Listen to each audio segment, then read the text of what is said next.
Good morning, folks. Happy Thursday. This is the Property News Live. Please do click on that follow button and make sure you click on that share button before you do anything else. Hi, I'm Rick Gannon and welcome back to my channel.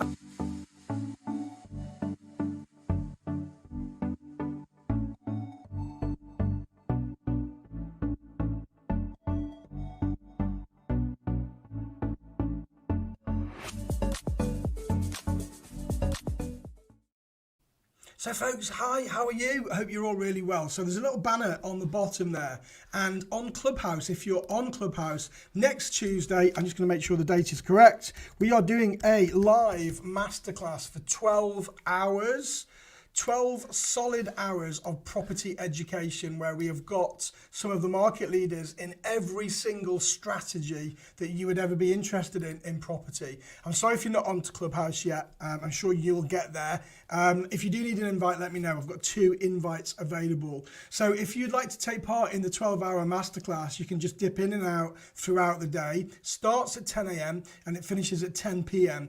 I'll tell you who we've got, folks. Right, so on the itinerary, we've got HMO experts, rent-to-rent experts, serviced accommodation, mindset, lawyers, architects, planning consultants, commercial builders, lease option experts, accountants, mortgage specialists, interior design specialists, case studies, title splitting, money lending, builders, asset finance, representation from England, Ireland, Scotland and Wales, pension SaaS experts, flip experts and deal sourcing experts. That's on Clubhouse. You have to follow me, otherwise you won't see it. So my handle on Clubhouse is @RickGannon. If you need an invite to Clubhouse, I've got 2, and the first 2 will get them, folks. That's it. The first 2 people that comment will get them. Or the highest bidder in stars if we want to go down that route. But I'd love to have you there, folks. It's totally free and it's going to be an absolutely phenomenal day. And let's see how it goes. Okay, let's do the shout outs first then. So good morning, Yemi from Essex, and good morning, Andrew. Linking off Clubhouse, listening to Ricky G. Thank you very much. Mario, good morning. Ron from Cardiff. Phyllis, good morning. Emma saying hi from Ashford in Kent. Good morning from Tracy in Horncastle. And Kim from Teignmouth. And good morning to Kevin. I am fine today, thank you. Always busy, as always. And Chowdhury, good morning. Everyone's watching from Facebook. Where's all the LinkedIners and the YouTubers? You got to say hi, folks. That's how this works, all right? All right, so first up today, a leading property lawyer insists that a controversial new debt moratorium system that's going to be introduced this spring will not mean a free ride for defaulting tenants. David Smith, who is a partner in the litigation team at JMW, says that from May the 4th, landlords, in common with others owed money by individuals living in England and Wales, will have to respect the so-called breathing space for individuals that are in significant debt. The new debt respite scheme, also known as breathing space, will give someone with problem debt the right to legal protections from being chased up by creditors, as this applies to the rental sector. It's likely to protect tenants from being chased up by landlords or their letting agents. The new details, as set out in the gov.uk website, say that there will be 2 types of breathing space. Now, we've covered this already 2 or 3 days ago, but it's important that we keep reiterating what this means. A standard breathing space and a mental health crisis breathing space. During a breathing space, a debtor or tenant in arrears cannot be contacted to seek payment of the debt subject to the moratorium and cannot be asked to pay any part of that debt, any interest on it, or any fee or cost created by it, says Smith. They also cannot be served with a Section 8 notice citing one of the 3 grounds for possession for arrears. Failure to comply with the obligations of a debt moratorium, such as ongoing rent payment, by a landlord to apply the relevant debt advice organisation for cancellation of the moratorium if they decide to. However, the main factor that will also lead to this not being offered in all that many cases is that there must be an overall ability to actually clear the debt. A moratorium is not there to simply delay the inevitable. Under the new legislation, standard breathing space is available to any individual with problem debt and gives them legal protections from creditor action for up to 60 days. The protection includes pausing most enforcement action and contact from creditors and freezing most interest and charges on their debts. The mental health crisis breathing space is only available to a client who is receiving recognised mental health crisis treatment. So there we have it, folks. But apparently it's not going to be a broad brush approach, and people are going to have to fight to get hold of it. So I wouldn't worry too much about that right now. Good morning to Michael in Cardiff. Also some Clubhouse invitations. Kit, good morning. You've got another couple of invites and you've got no friends. Okay, those are people with invites here, folks. Good morning, Ian Graham. Good morning from Leicester. Mahela from London, and to Ian from Exeter.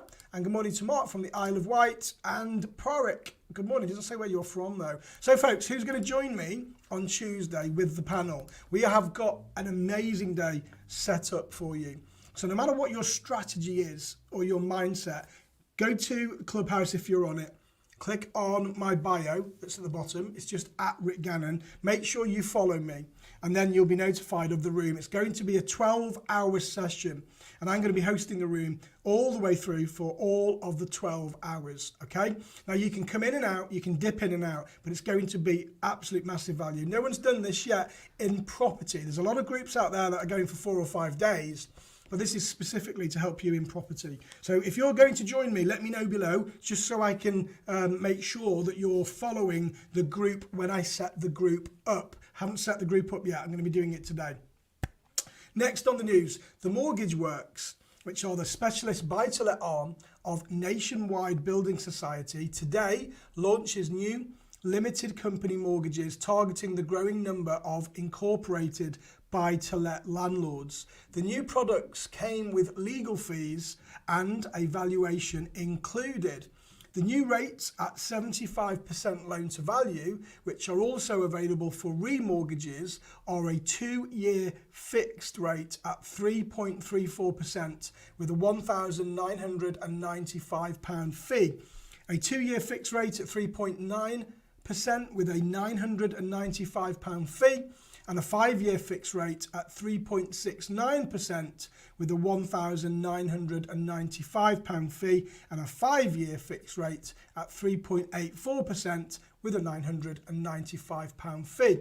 The Daniel Clinton, which is head of the Mortgage Works, has said over the last few years we've seen more and more landlords build their portfolios through limited companies following changes to the tax regime. As a leading buy-to-let mortgage provider, we are always looking to offer a range of competitive mortgages to suit whatever the landlord's circumstances. These latest products reinforce our support for the limited company market, helping reduce upfront costs for landlords.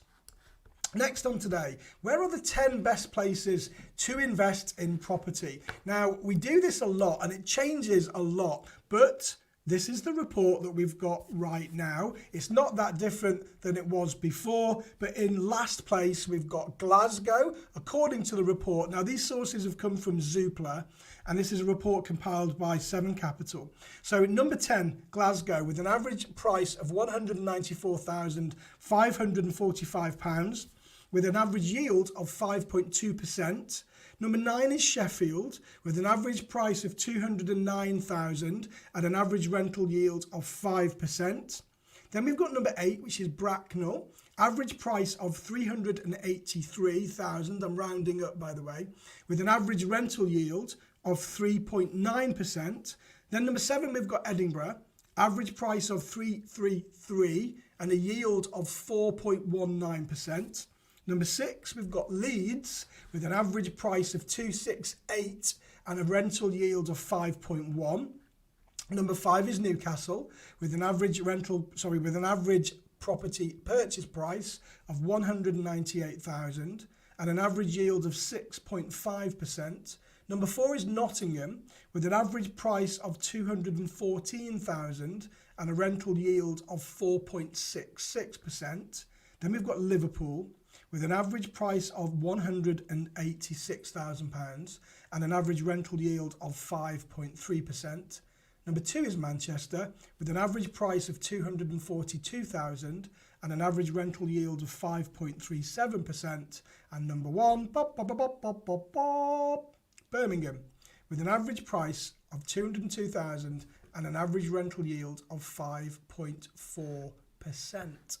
Now, I've covered that before. I wanted to reiterate it today because I've been asked loads of times over the last week or so, where are the best places to invest? And like everything, it is very subjective. Okay, how are we doing on the questions here? Carl saying, is there a time slot published for each speaker? Not yet. I'm just putting it together right now. It might just be a case of dip in and dip out, because the problem is, Carl, with Clubhouse is that they don't allow you to put more than something like 200 words in your description, and that's not a lot. Sorry, letters, not words, letters. And if I have to break this down for 12 hours, it won't be enough to put an itinerary together, so there's nowhere to publish it, and that's the biggest problem with Clubhouse. But I'm still working on this, and we'll see how it goes. It's just evolving. Ian saying, I'd like to join Clubhouse. Okay, Ian, what you need to do is, if you are an iOS user, it only works on iOS. You need to go and download the Clubhouse app from the App Store and reserve your username. And then when you've done that, you send me a private message with your phone number and I will send you one of my invites. Okay, Andrew's going to be there. Awesome. Graham, you're going to be there too. Julie's saying, I've done an info video on the breathing space, which helps cut through the legislation and gets to the facts. As you say, these won't be easy. Thank you, Julie. Put the link on there. Put the link on here, Julie. Happy for you to do that, as you are a supporter that is here every single day. I've also done a blog on this, but I'm releasing it onto GoTenant first before I put it out on the general. So I've written my own copy on this as well. Kevin saying you're joining. Thank you, Kevin. People saying they've got invites. Okay. So, folks, if you need an invite, then please let me know, and I will send you an invite over. All right, what's next on the news today? If you've ever seen a bird's eye view of your neighbourhood from a satellite image, the layout may seem very random, but lay a flood zone map over that view and those curving streets and areas of wilderness make a lot more sense. So we're going to talk about floods. I wanted to bring this in today because a lot of places around the country are flooding again at the moment. We certainly are. It happens to us about 4 times a year. So I wanted to bring this to life a little bit and just give you a bit of knowledge about floods and flood zones. So how to tell if you're in a flood zone and what to do about it. Well, there's something called the Fema Flood Map. Fema, Foxtrot Echo Mike Alpha Flood Map. And you can click on there and you can type your postcode in and you can get the flood map of your area. It will help you keep track of any changes. It will help you look into flood insurance. And of course, we can have things now that are even flood sensors that will ping your phone if there's any ingress of water. So let's break this down a little bit more. What is a flood zone? Well, a flood zone is an area that's become inundated by a flood during an event. And these areas are more at risk of flooding during a weather event or a disaster. And while there are different levels of flood zones, it's best to prepare your home for the worst. So first of all, the FEMA Flood Map, that's the Federal Emergency Management Agency, and that has a tool that makes it easy to see if your address is in a flood zone. Now, there are lots of different zones in floods. There's a zone A, a zone B, a zone C, a zone D, a zone V, and a zone X. Zone A is the most common flood zone, and there are 5 types of Zone A floodplains. If you live in a Zone A flood zone, it means that you are in a special flood hazard area, and the type of Zone A that applies to your home will impact your flood insurance premium. Zone B is a moderate flood hazard risk. Zone C face a minimal flood hazard risk. And Zone D is a zone that indicates a possible risk of flooding, but the hazard level is undetermined. Then you've got Zone V. This is a special flood hazard area with a high risk for floods on coastal areas. So you must make sure that you keep track of these changes. So you can have a look at this map, folks, okay? Or check one out locally in your area. But I just wanted to touch on that right now because we have got loads of flooding around the country at the moment, especially with all of these new storms, etc. Now you can get hold of a leak sensor, and there are things on the internet. You can have a look on Amazon. And these leak sensors, they're home Wi-Fi leak sensors, and they're available quite readily, and they're available on Amazon if you choose to have a look at them. Do you know what flood zone you are in? Something potentially that when we buy property, we don't really look into too much. I know your conveyancer should be doing this for you. However, it's still really important that you've got a good indication. For those of you that follow me that live in Worcester, you'll know that the Carrington Bridge, there's a house on the left-hand side there that's literally in the field, and it floods 4 times a year. And I'm left to believe every time, how do they even get insurance for that? It's just crazy, absolute crazy. All right, so those are our flood zone elements.